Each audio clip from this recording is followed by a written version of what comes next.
Unit 6, the result. What kind of people do we become? Okay, we are moving forward. We are now looking at our fifth idea and understanding the essentials of this concept called the church. And now we are looking at the result, this idea of personal inward transformation. So what do we mean by this?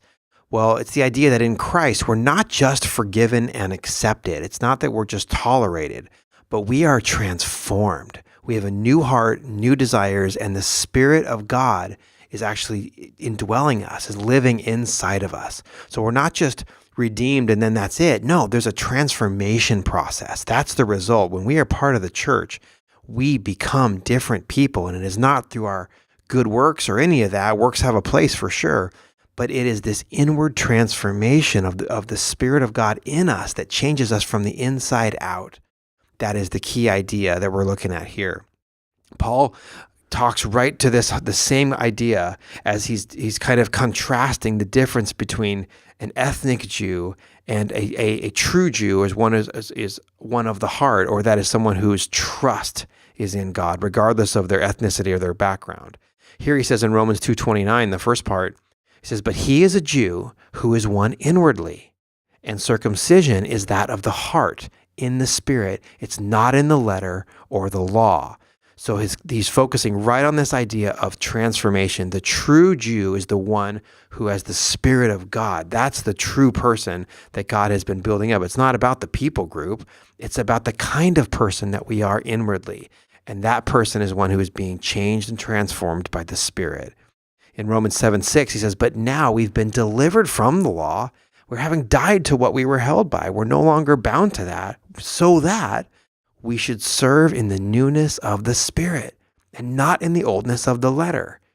Right? It's like this idea that we don't have to. We want to do the things that please God. We don't have to. We're not obliged to because of the law.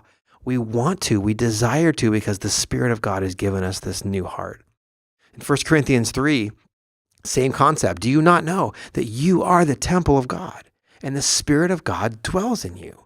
You are an epistle of Christ," he writes in 2 Corinthians 3, right? "Written not with ink, but by the Spirit of the living God, not on tablets of stone, but on tablets of flesh, that is, of the heart." And if Christ is in you, Paul says in Romans 8:10, "The body is dead because of sin, but the Spirit is life because of righteousness."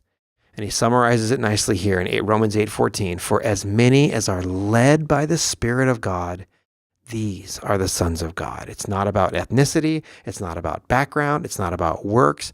It is those in whom the Spirit of God dwells. So this idea of the result of being part of the church and being in Christ is really what that means.